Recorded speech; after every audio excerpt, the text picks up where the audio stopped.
Yes, bakunzi bacu rero ba Deep News TV mu nkundire twongere tubasuhuze kandi tubaha ikaze mu makuru yacu tugenda tubagezaho umunsi ku munsi. Mu nkundire uyu munsi tugaruke kuri iyi nkuru ikomeje kugenda igarukwaho n'ibitangazamakuru bigiye bitandukanye, aho Colonel Nanga yasobanuye uburyo AFC M23 ikorana n'igihugu cy'u Rwanda. Turaje rero byose tubirebere hamwe.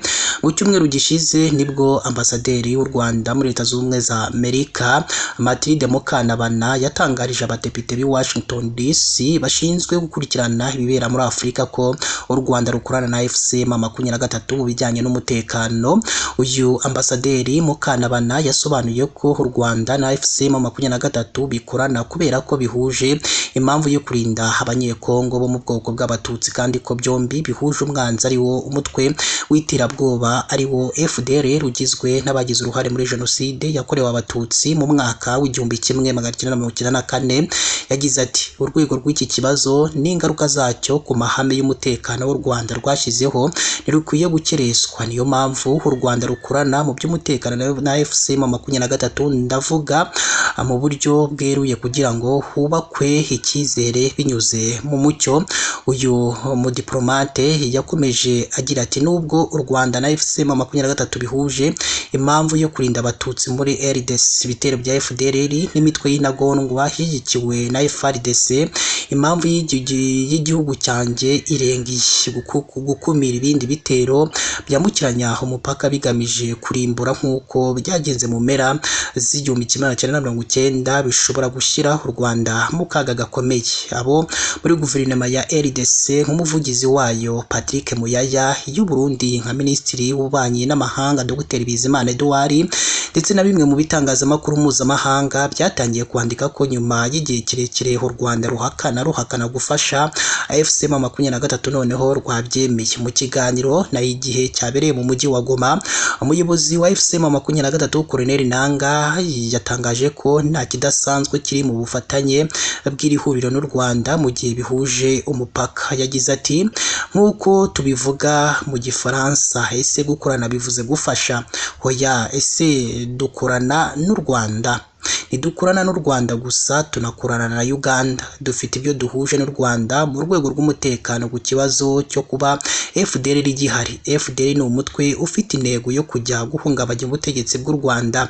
Yakomeje avuga ko FDLR bari muri Kongo batwicira abantu, bateza umutekano muke muri Kongo, nicyo kibazo duhuje. Gusenya uyu mutwe w'abagizi ba nabi bireba u Rwanda. Natwe muzi kuva twagera i Goma abarwanyi ba FDLR twafunze tukabohereza, ubwo ni ubufatanye. Hashize umwaka AFC M23 ifashe umujyi wa Goma nyuma y'urugamba rukomeye yari ihanganyemo n'ingabo za RDC, iza Afurika y'Epfo, iza Tanzania, Malawi, iziri mu butumwa bw'amahoro bw'umuryango w'abibumbye MONUSCO, imitwe ya Wazalendo. Nyuma y'ibyumweru hafi bitatu AFC M23 yafashe umujyi wa Bukavu mu ntara ya Kivu y'Amajyepfo. Kuva mu mwaka ushize wambuka umupaka wa Grande Barriere, Petit Barriere, Rusizi, Bugarama ava mu Rwanda yinjira mu bice irigenzura, wambuka ava mu byo rigenzura akinjira mu Rwanda. AFC M23 isobanura ko mu gihe igenzura ibice byo muri Kivu y'Amajyaruguru na Kivu y'Amajyepfo byegereye u Rwanda, ubucuruzi bwambukiranya imipaka impande zombi zihuriyeho bukaba bukomeje, ari ngombwa ko byifatanya mu kubungabunga umutekano waho. Nanga kandi yagize ati muzi abantu, abanyekongo, abanyarwanda yewe n'abanyamahanga bambuka iyo mipaka bagenda bagaruka, nta bantu barenga 40,000 ku munsi ku mipaka yose. Bivuze iki rero? Ku mupaka hose hari abakozi bashinzwe abinjira n'abasohoka. Ku ruhande rw'u Rwanda hari n'abacu turakorana.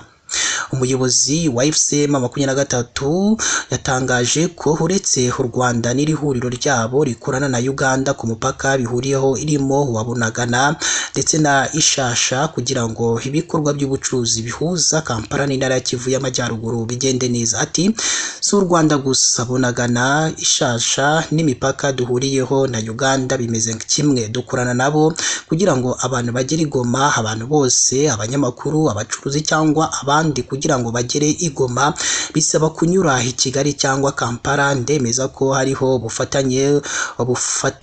gufatanya n'ibivuze ubufasha. AFC M23 kandi isobanura ko umuturage wo mu bice AFC M23 aramutse akoreye icyaha mu bice igenzura agahungira mu Rwanda ritamwohereza Kinshasa mu gihe rwaba rumutaye muri yombi, ahubwo ko rumushikiriza ubuyobozi bw'ibice yahunze kugira ngo bumukurikirane.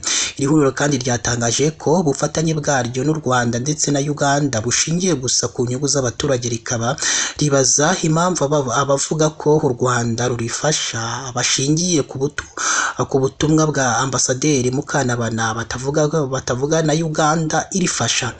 Bakunzi bacu rero murumva ko Colonel Nanga yashizeho umucyo ku bitangazamakuru ndetse n'abandi bagiye batandukanye, bose bagiye bavuga ko u Rwanda rufasha AFC M23. Numva ko yaje asobanura ko u Rwanda yaje avuga ko u Rwanda rudafasha AFC M23 nk'uko bamwe na bamwe bagenda babivuga. Reka rero natwe dusoreze hano n'iyi nkuru yacu. Icyo tubasabye muri munsi y'amakuru murabona ahantu handitse ijambo subscribe cyangwa sabone kugira ngo mujye muba mbere mu kubona amakuru ndetse n'ibiganiro tugenda dutambutsa umunsi ku munsi. Amakuru yacu yo